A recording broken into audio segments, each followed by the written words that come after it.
what we've got here is a table, and the table shows us an input and an output.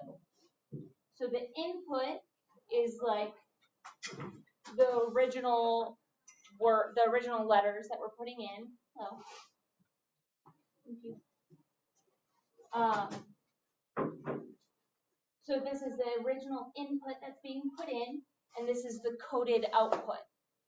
So for example, letter A is coded into the letter Q, the letter B is coded into R, C into S, and so on. Okay, so this is the input, this is the output. And this is an example of something called a letter shift code. Can you see why it would be called that?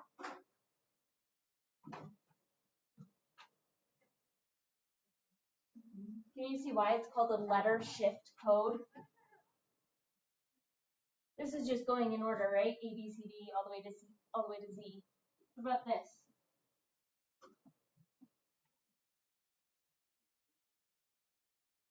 Do you notice like a pattern of any kind?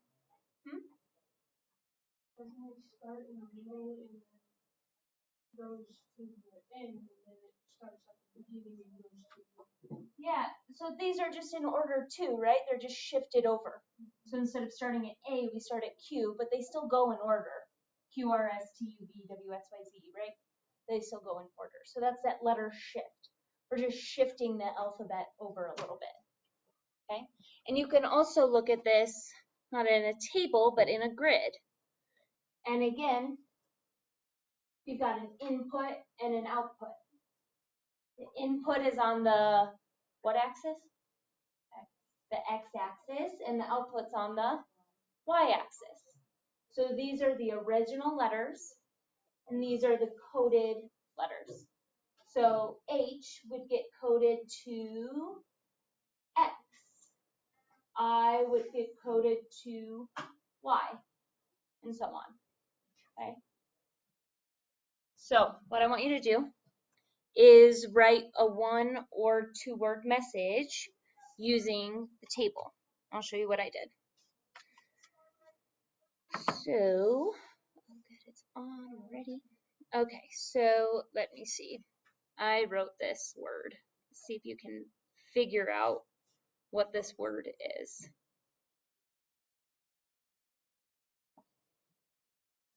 You try and figure out what this word is. Use the table.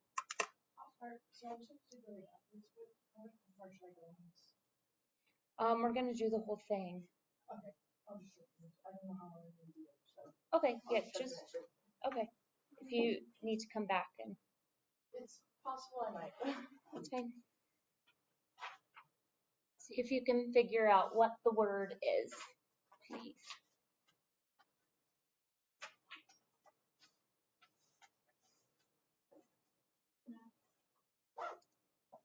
Yeah, and how did you figure it out? What did you do? Yeah, you match them up. And so you look at C, you have to look at it on the output, right? Because this is the coded message. So C is M, Q is A, J is T, and X is H. So math, right? So try it on your own. Try to code a word. So come up with a word. It could be your name. It could be any word you want. And I want you to code that word. You're having trouble.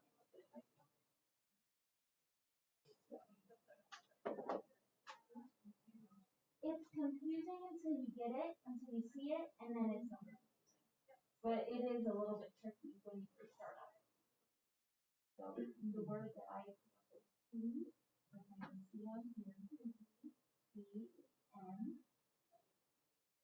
O, Q, A,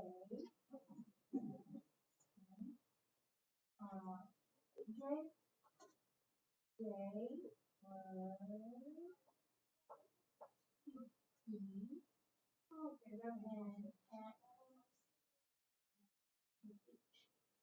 so code a word. Code a word, please. Okay, Rania? Okay, are you sure? You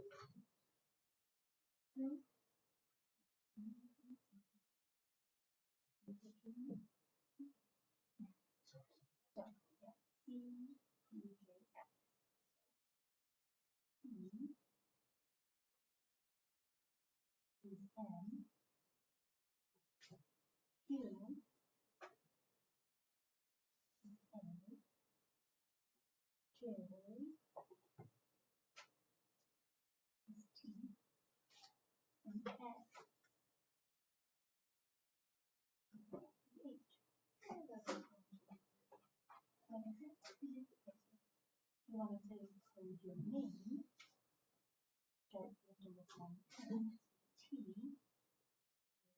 J, R, H, E,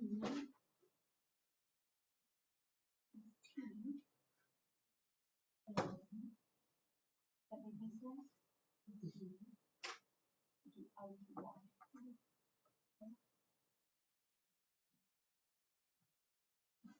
You guys okay?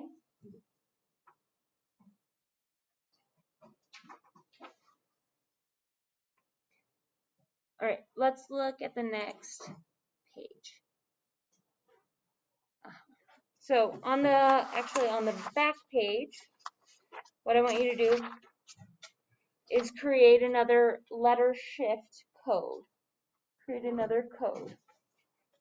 So for each letter, you're going to need to come up with a coded version. Let me flip to that page actually. So go to the back page. Okay. So you've got a blank grid. For every input, you're going to need to have an output. So what should I make A, the letter A, what should I make it coded into? Should be the shifted letter. Someone tell me a letter. M. Perfect. So A is going to be coded as M. And if I'm doing a letter shift code, then what would B be coded as? Yeah, N. Just the next one. And what would C be coded as? O. And see, it just keeps going up like that. So I want you to create your own letter shift code. So it's not as confusing as you think as it sounds. You just need to choose a letter. Like I just started at A. Choose another letter to code it into. You could pick G. It doesn't matter. You could pick P. You could pick anything.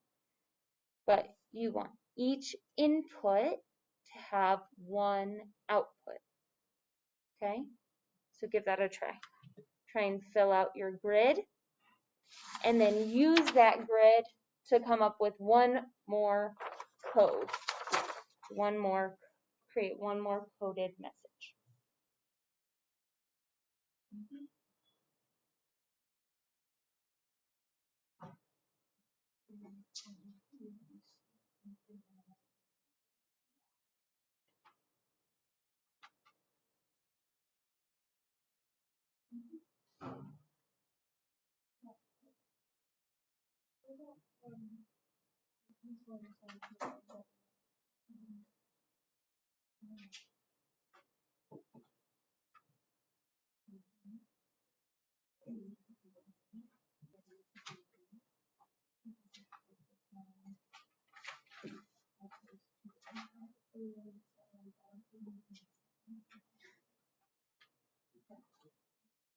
So then on step 5, step 4, create another message. Yeah, that looks good. That's good. So then now create another message using your grid. So create another coded message. Perfect. And then you're doing great.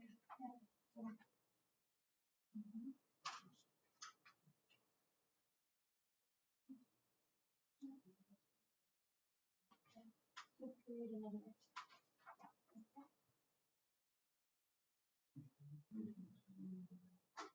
Yeah, so that's super easy to craft.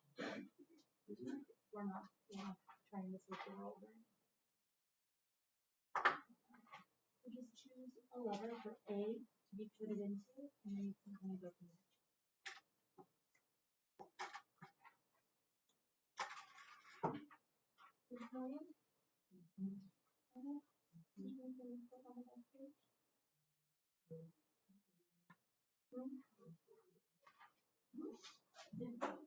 So once you've created a coded message, I want you to exchange it with someone else.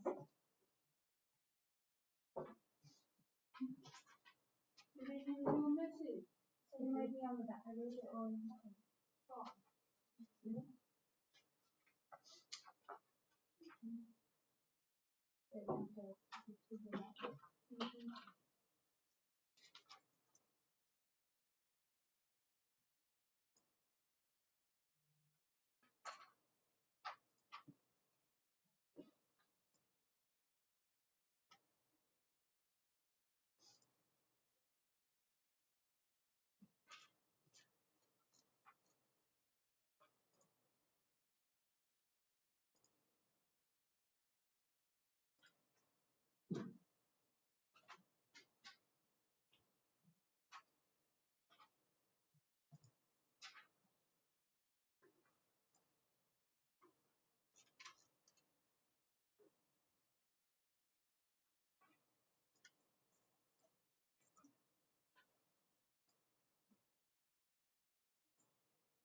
Oh no.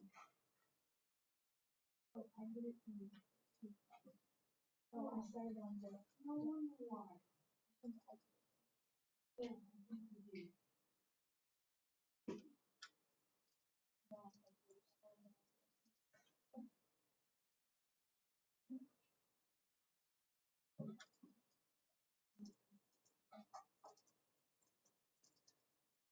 Is that right? So boring.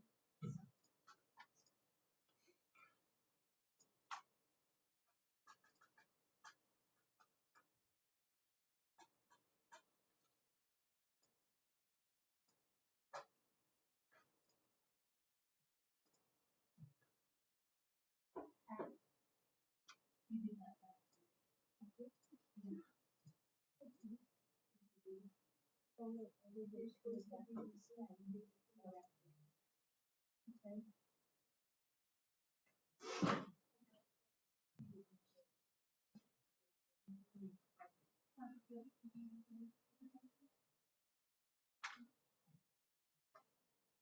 Did you guys get change? Yeah. Did you guys put it up for sale? You could switch in on those.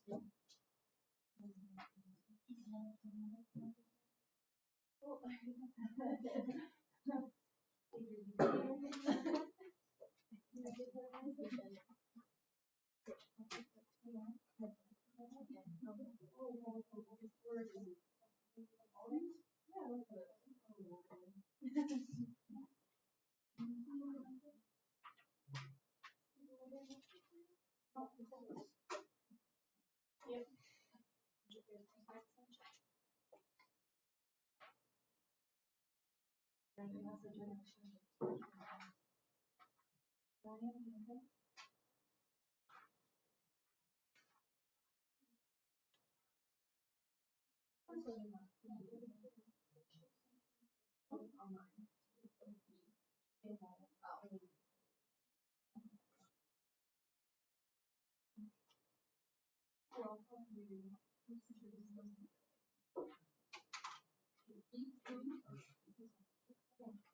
Yeah, that's right. Yeah, so you.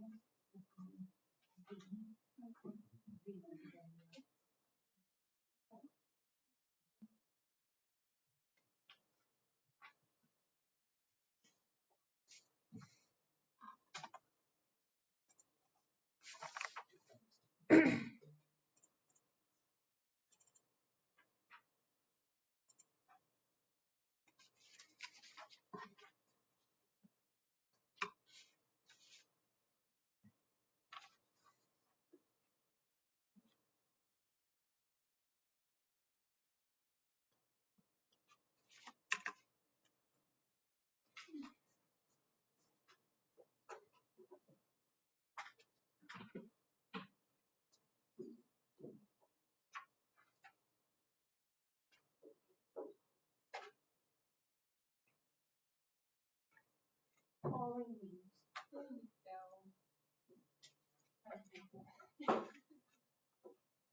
All right, when you're ready, go to the third page, step 7. There's a new code grid on there. I put a little coded message. See if you can figure out what it is.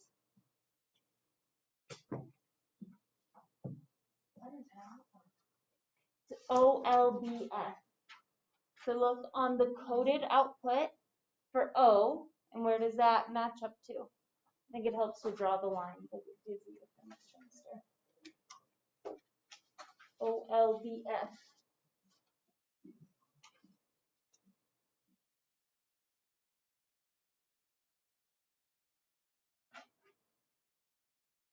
Oh. But what's different about this? What's different about this message or about this coding grid? Huh?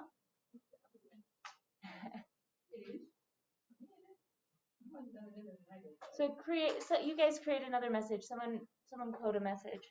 And I'll put it on the board. Let's see if we can figure out what's different. That's what we're trying to do, is figure out what's different between this coding grid and the one that we looked at before. What is it? It overlaps. That's why. So everything between K and S, all the letters between K and S.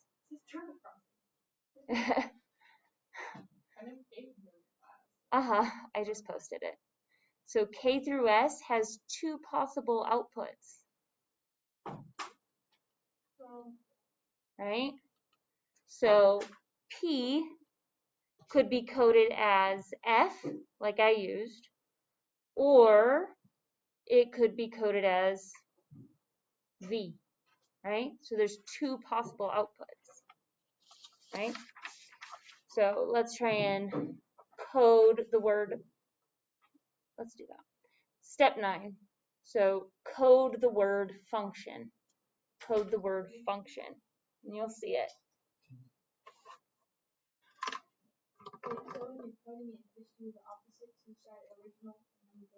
Exactly. So to code function, you start with F. S codes to be M. And then U codes to be K. Okay. N, and this is where we run into trouble, is N codes to be both both D and U. And that's where it starts to get confusing. N codes to D or to U. So there's two outputs for some of the inputs. Like Logan said, they overlap with each other. I don't know, which one do you put? So that's where this becomes not a very good code to use because it can be interpreted in multiple ways. So like the coded word mop could be interpreted as CEF, CEW, CVF, CVW. There's 8 possible things that it could be coded as. So to make a code that's actually useful and that can be interpreted, we need to always have one input. Every input has to have exactly one output. Every input has to have one output. Okay? And this is taking us into our study of functions. A function is a relationship where every input has only one output. And a function has one output for every input. Let's write that down.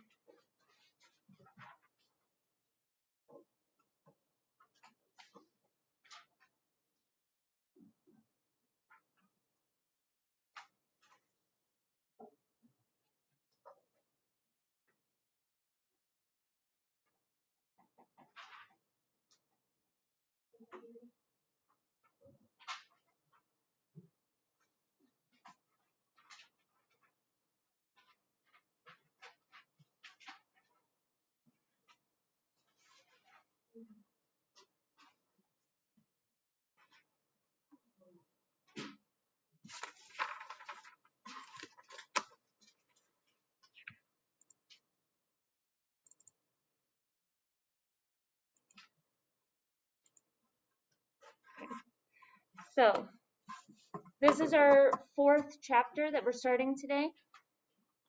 This is the last chapter before the end of the semester. This chapter, along with chapter 3, is what's going to be on our quarter 2 exam. Okay. If you look at the calendar back there, we're going to try and get through chapter 4. We are going to get through chapter 4 this week and next week. And then the final week of school before winter break, we'll do a review and you'll take your exam. Okay. But functions, again, I want you to write this down, is a relationship, a relation, in which every input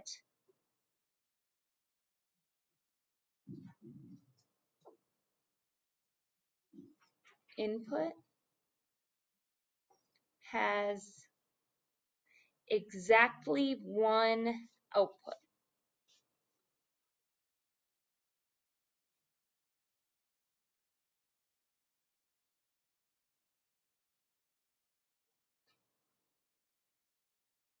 Every input has exactly one output. So remember when we were talking about time-distance relationships? We were looking at the cars driving on the freeway, or we were talking about people walking. We were creating graphs from that. Any time-distance relationship is going to be a function because for every one input, there's only one output. For any point in time, you can only be at one place, right? I think functions are super cool. This is like a really important concept in calculus, and was one of my favorite things to study in college was functions. I think they're very interesting, and I think I find them so interesting because they're kind of a a model for like real life. You're always just going from one place to the next. You can't be in multiple places at once, right? And it's this like, I don't know, I find it really miraculous that, you know, you could be anywhere in the world right now and we're all in this one room together at this point in time. It's really cool. And I think especially as you get older, you start to meet people and like people kind of come into your life or out of your life. And it's just baffling to me that we can all like meet up at certain places. So I get really excited about it. Two more definitions I want to add in here though. So there's something called domain. That's a D at the beginning. That kind of looked weird. Domain and range. This will come up a whole lot in your math careers. Domain is the set of inputs.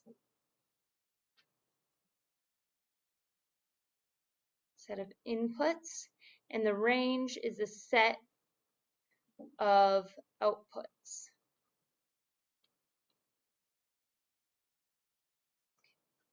And can you just look back in that packet I gave you at the coding grids?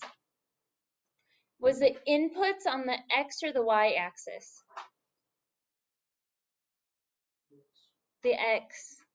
And the outputs were on the Y. So that's something to remember. Inputs are your set of X values. Outputs are your set of Y values. So domain is the X values, range is the Y values. Okay? And that'll take care of that for today. What I want you to do is on the back, there's 4 questions on there. I want you to work on numbers 1, 2, and 4. You don't need to do 3. Just 1, 2, and 4. And when you're done with that, as Callie mentioned, there's an assignment I just posted in Google Classroom in Desmos. It's called Turtle Crossing, and it's just another example of functions. Okay, so work on this first, 1, 2, and 4, and then I want you to work on this Desmos activity. And I'm going to double check if there's anyone who's not in Desmos yet. Okay. So numbers 1, 2, and 4, and then get into Google Classroom to access this activity, please.